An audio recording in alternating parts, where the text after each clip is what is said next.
Sehat Bu.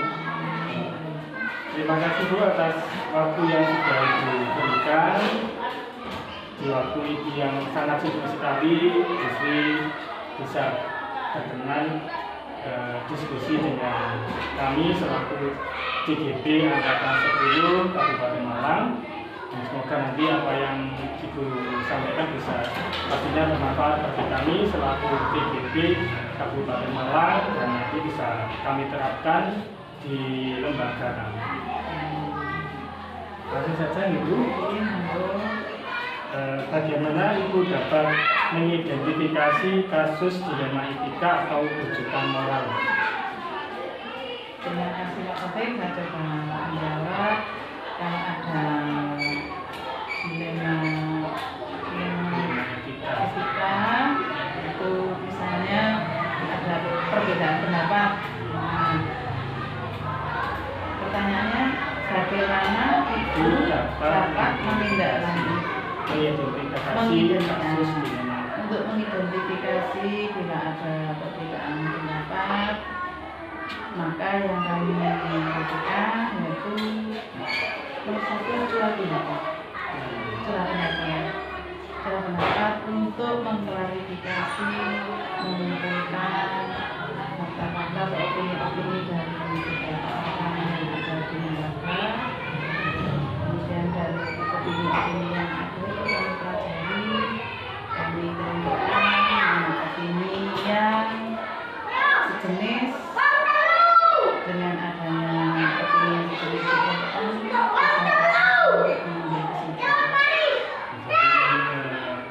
melakukan curah pendapat.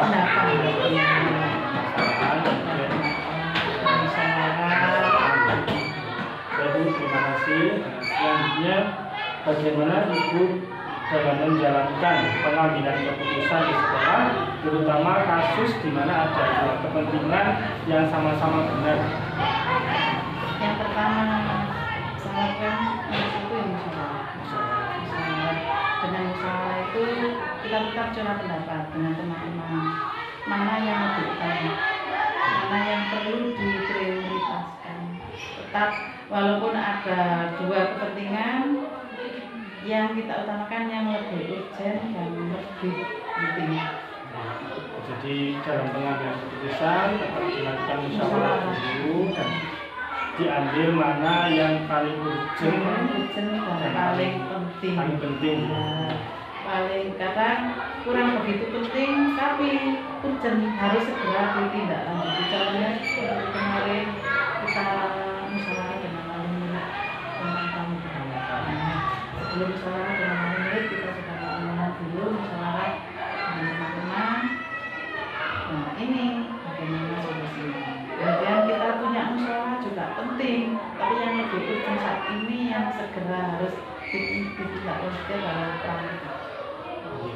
Jadi ketika ada dua kepentingan yang sama-sama benar, jadi Ibu mengambil keputusan terkait mana yang lebih penting dan itu harus ditindaklanjuti. Baik Ibu, terima kasih. Selanjutnya, langkah apa yang biasa Ibu lakukan untuk pengambilan keputusan itu? Langkah yang saya lakukan terkait dengan nomor satu tadi, mengumpulkan opini-opini.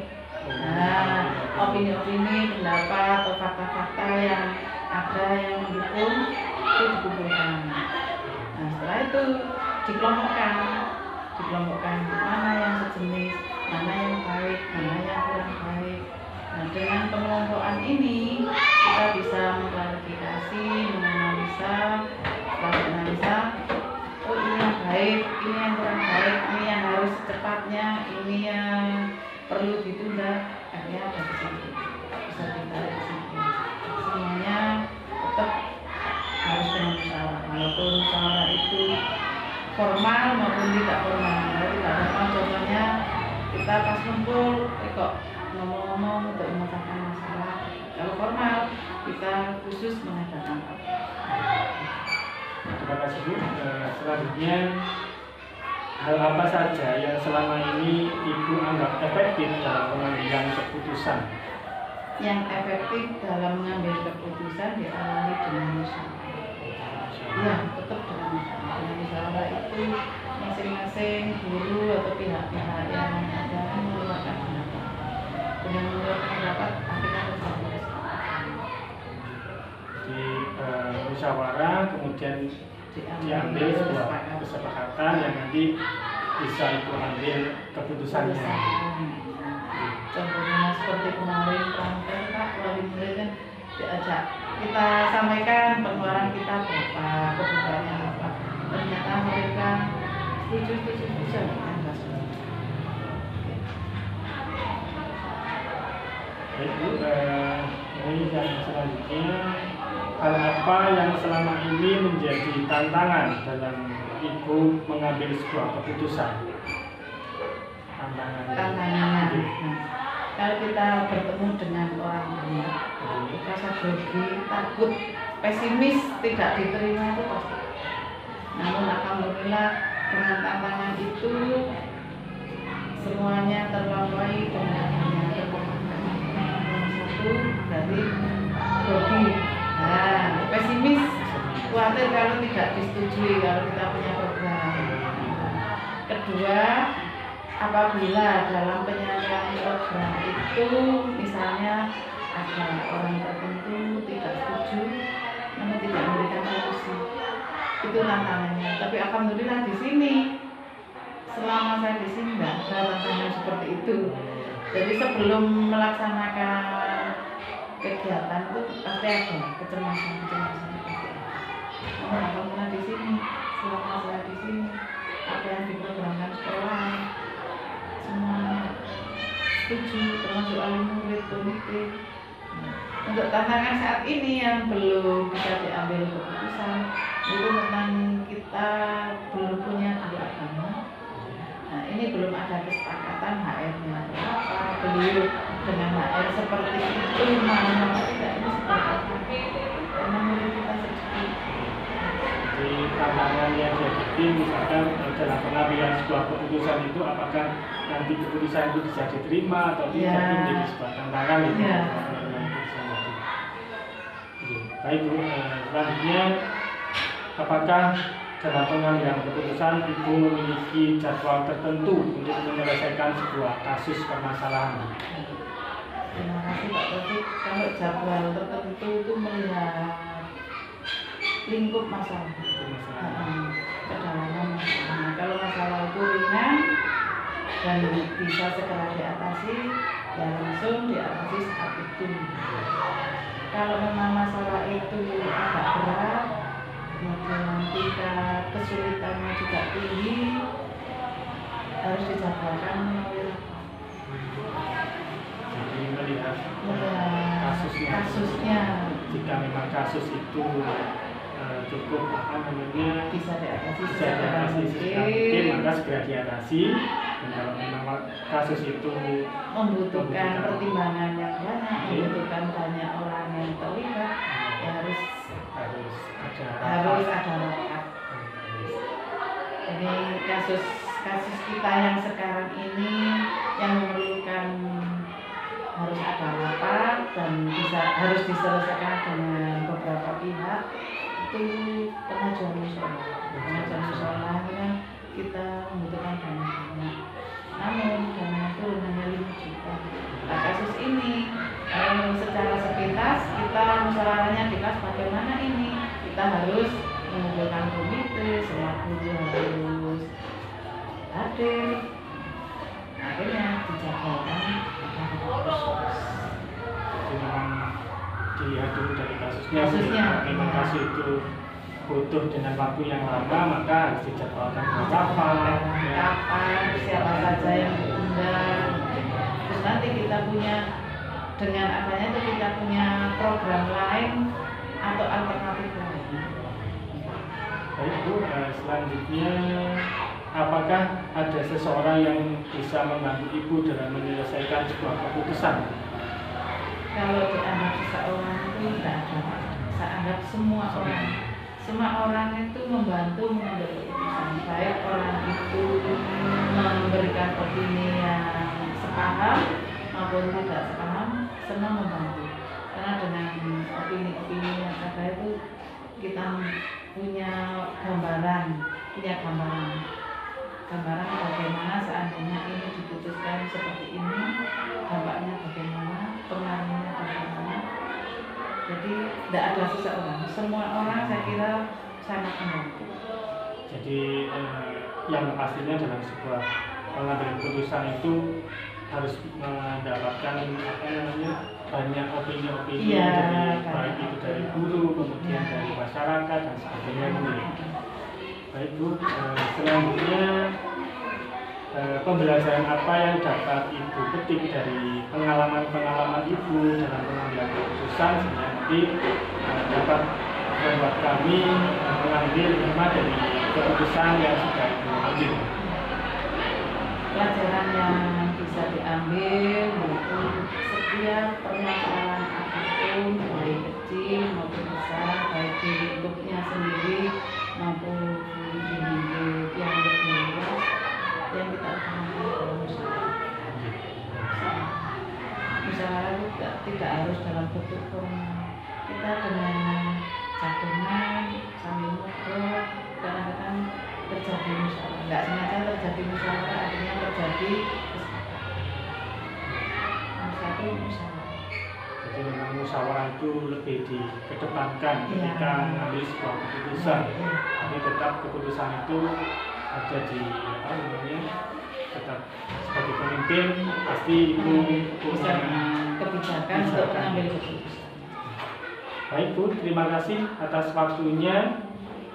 Semoga apa yang sudah Ibu sampaikan pastinya sangat bermanfaat bagi kami selaku calon guru penggerak dengan ini sehingga kami punya bekal untuk nantinya ketika ada sebuah kasus kami bisa mengambil sebuah keputusan yang di situ ada nilai-nilai kebajikan sebagai pemimpin sehingga keputusan itu bisa bermanfaat tentunya untuk murid dan lembaga di sekolah.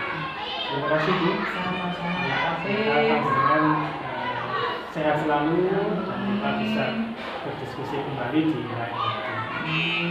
Itu juga Pak Taufik, semoga kegiatannya di CGP ini lancar, sukses, kedepannya bermanfaat bagi lembaga, bagi siswa maupun bagi masyarakat. Terima kasih Bu. Assalamualaikum.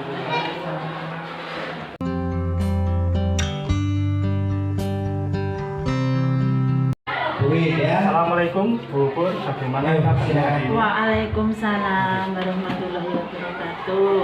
Alhamdulillah Pak Taufik. Sehat Bu ya? Alhamdulillah saya sehat. Terima kasih Bu Pur atas waktunya karena dengan kesibukan panjenengan bersedia atas diskusi dengan kami selaku TGP Kabupaten Malang. Semoga nanti ilmu yang dari panjenengan bisa kami terapkan juga di lembaga kami terkait tentang pengambilan keputusan dengan nilai-nilai kebijakan sebagai pemimpin. Iya. Insya Allah kita selalu support dan mendukung kegiatan CGP. Pak Taufik ya, semangat. Bu, terima kasih. Baik Bu, langsung saja kita ke diskusi yang pertama. Ya. Bagaimana Ibu dapat mengidentifikasi kasus dilema etika atau kejutan moral? Kasus jujukan moral. Seperti biasanya apa? Ada kasus yang dua kasus yang dimana itu ada dua yang sama-sama baik. Baik. Pengambilan keputusannya Betul. Iya, betul Pak Taufik. Itu selalu kita hadapi ya. Namanya kita pasti ada dilema ya, karena sama-sama baik.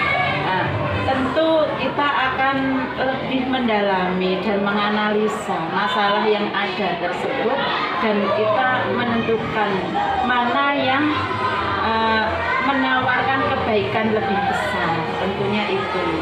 Berarti mencari di mana yang kebaikan yang paling besar di situ Ibu ambil keputusan. Ambil keputusan. Terima kasih. Kemudian tentang Ibu bagaimana menjalankan pengambilan keputusan di sekolah, terutama kasus di mana ada dua kepentingan yang sama-sama benar. Sama-sama benar ya. Iya. Ya, ini memang kita selalu dihadapkan pada dilema, namanya sama-sama benar. Iya. Nah, tentu kita tidak sendiri. Nah, pasti kalau ada permasalahan seperti itu kita musyawarahkan Pak Taufik ya, bersama pihak-pihak yang terkait ya. Masalah di sekolah ya tentu bersama Bapak Ibu guru. Kalau kita perlu komite ya komite. Lihat sebesar apa masalah itu ya. Setelah kita musyawarahkan, kemudian kita pasti ketemu solusi. Ya, solusi itu nanti juga diambil kriterianya mana yang lebih baik untuk mencapai apa yang menjadi harapan kita. Jadi sebelum mengambil keputusan, Ibu melakukan musyawarah dengan kalau di sekolah dengan Bapak Ibu guru, Iya. misalkan di masyarakat juga ada komite yang diajak Iya, berdiskusi. betul sekali. Sehingga dalam pengambilan keputusan itu Tidak sepihak, iya, tidak sepihak. Kita memperhatikan pendapat mereka juga, ya. Terima kasih. Selanjutnya, langkah apa yang biasa Ibu lakukan Bu, untuk pengambilan keputusan? Langkah saya, Oke. langkah saya kalau saya dihadapkan pada permasalahan itu tentu harus kita pikirkan betul-betul masalahnya itu apa sebenarnya. Kan tidak terburu-buru ya, masalahnya apa kita pahami dulu Pak Taufik ya. Setelah kita paham, kemudian kita mengumpulkan pihak-pihak terkait itu siapa, pihak-pihak terkait di dalamnya itu siapa. Kita cari data-datanya, fakta-fakta kejadiannya bagaimana. Jadi kalau ada masalah itu tidak tergesa-gesa langsung diputuskan, tidak. Ya. Fakta-fakta kita cari, kita kumpulkan, kemudian dianalisa, kemudian baru kita ambil keputusan sesuai yang tadi, mana yang menawarkan nilai kebajikan yang lebih besar. Gitu. Setelah kita putuskan bersama, kemudian kita refleksikan apakah solusi yang kita ambil itu benar-benar efektif atau tidak, gitu kiranya. Jadi seperti mengidentifikasi masalah terlebih dahulu, betul? Iya betul. Mencari fakta-fakta yang sebenarnya terkait Iya, masalah. iya. Sehingga nanti dalam pengambilan keputusan juga memang lebih efektif. dan tepat. Efektif, tepat sasaran. Iya, iya. Kemudian selama ini hal apa saja yang Ibu anggap efektif dalam pengambilan keputusan? Dalam mengambil keputusan ya Pak, saya rasakan itu yang lebih efektif itu gini Pak, saya dengan cara pendekatan atau dengan yang disebut dengan kucing itu Pak ya, kita pendekatan dengan pihak-pihak terkait. Jadi sebenarnya itu bagaimana kita cari data juga dengan pendekatan itu Pak, dengan kucing Pak, sama pihak yang terlibat. Jadi pendekatan terhadap pihak-pihak yang terlibat. Iya. Sehingga nanti dalam pengambilan keputusannya bisa efektif. Insya Allah seperti itu ya. Baik Bu, yang selanjutnya hal apa yang selama ini menjadi tantangan dalam pengambilan keputusan? Tantangan ya, tantangan ini ya memang selalu kita hadapi Pak. Tantangan itu manakala kita itu dihadapkan pada permasalahan.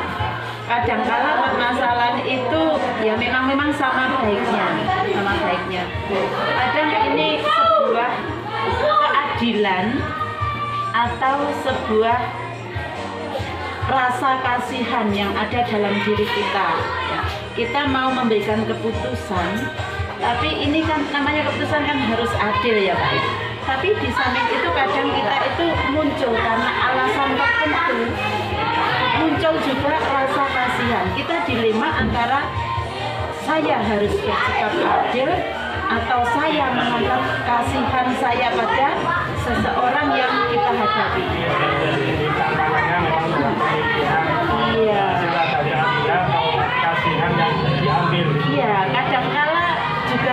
seperti itu antara juga pernah kita hadapi. Ini sebuah kebenaran, misalnya masalah ini benar-benar terjadi, sebuah kebenaran atau sebuah kesetiaan. Manakala kita hubungan itu sudah baik, ya Pak ya, antara anggota itu hubungannya sudah baik, tapi kita harus menegakkan kebenaran. Nah, kan kita juga dilema antara kebenaran melawan kesetiaan. Kurang lebihnya seperti itu tantangan kami. Ibu, selanjutnya, apakah Ibu memiliki jadwal tertentu untuk menyelesaikan sebuah kasus? Ya, tergantung sekarang kasusnya seberat apa ya Pak. Kalau kasus itu tidak boleh diselesaikan dengan cara tergesa-gesa ya Pak ya. Nggak boleh, nanti hasilnya kurang bagus. Jadi kalau memang ada kasus tentu kita tetap segera laksanakan, tetapi harus dengan prosedur yang benar, langkah-langkah yang tepat, karena supaya tepat sasaran juga. Gitu. Terima kasih. Ya. Selanjutnya, apakah ada seseorang yang membantu Ibu dalam menyelesaikan atau mengambil sebuah keputusan? Seseorang Pak. Seseorang di dalam lembaga untuk mengambil keputusan. Ya, tentu itu pasti Pak ya. Pasti ada. Seseorang yang kadangkala kita mintain pendapat, nah itu ada. Di samping seseorang itu juga kita juga memperhatikan faktor-faktor ya Pak ya, faktor-faktor yang lain ya Pak, untuk menentukan sebuah keputusan. Nah, faktor-faktor yang selama ini selalu saya ingat-ingat dalam mengambil keputusan itu begini Pak ceritanya.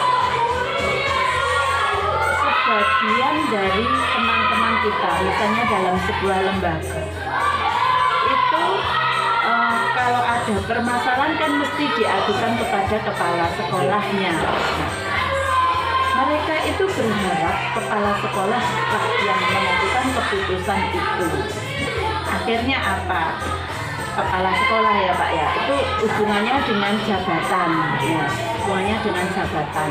Jadi selain pribadi dari seseorang, itu juga ada faktor yang mendukung kita untuk mengambil keputusan, yaitu faktor dari jabatan kita, dituntut untuk bijaksana dalam mengambil keputusan, gitu ya Pak ya. Namun meskipun begitu, sebagai kepala sekolah ya tidak semena-mena kan Pak ya, tidak semena-mena terus ambil kebijakan begini tanpa memperhatikan faktor yang lain. Faktor yang lain tentunya juga ada bawaan dari diri kita, itu adalah faktor kepribadian kita. Masing-masing orang kan beda ya Pak ya, kepribadian dari dalam diri kita ditunjang juga dengan faktor pengalaman. Nah, pengalaman yang dimaksud adalah pengalaman yang menentukan keputusan. Kalau yang menentukan keputusan itu sering mengalami masalah, kan sudah banyak pengalaman. Kalau sudah banyak pengalaman, maka ketika menghadapi permasalahan itu, dia akan lebih berani dan lebih tegas dalam memutuskan sesuatu. Kurang lebih, iya, dari faktor kita, jabatan kita, pribadi kita, juga ada faktor dari pengalaman kita. Jadi memang banyak faktor yang... Iya betul, iya. Pengalaman selama menjabat sebagai kepala sekolah, iya, faktor yang tertentu juga, kemudian dari jabatan juga mungkin. Iya. Pasti kepala sekolah sudah memiliki banyak sekali pengalaman dalam menyelesaikan sebuah kasus. Iya. Sehingga dengan pengambilan kasus juga pasti harus lebih tepat. Insya Allah seperti rentan dengan masalah. Semua permasalahan dimasukkan kepada penanggung jawab. Iya Pak. Ini yang terakhir Bu ya. Iya. Pembelajaran apa yang dapat Ibu petik dari pengalaman Ibu dalam pengambilan keputusan? Pengalaman, pembelajaran saya dapat Ibu petik dari pengalaman Ibu dalam mengambil keputusan. dari kejadian-kejadian yang sudah kita lakukan itu memang dalam mengambil keputusan itu kita tidak boleh tergesa-gesa Pak ya, tidak boleh tergesa-gesa sehingga tidak efektif tadi. Kan namanya keputusan kan berefek, nah berefek berakibat. Nah kalau itu nanti kita pikirkan lebih betul, dipahami masalahnya sesuai dengan langkah-langkah kita tadi. Jadi menyelesaikan masalah tidak boleh tergesa-gesa, namun harus melalui prosedur yang ada sesuai yang kita ungkapkan di depan tadi. Baik Bu, dari sekian banyak yang saya tanyakan, alhamdulillah nanti akan bisa kami simpulkan dan akan insya Allah kami laksanakan di lembaga kami, sehingga apa yang Ibu sampaikan pasti sangat bermanfaat bagi kami selaku calon guru penggerak di Kabupaten Malang. Alhamdulillah, semoga Pak Taufik jadi guru yang baik dan jadi sosok pemimpin yang luar biasa dalam masa-masa sekarang ini. Terima kasih Bu atas waktunya. Ya, sama-sama. Agar bisa bertemu lagi di lain waktu dan Ibu semoga sehat selalu. Amin. Terima kasih, Bu. Sama-sama.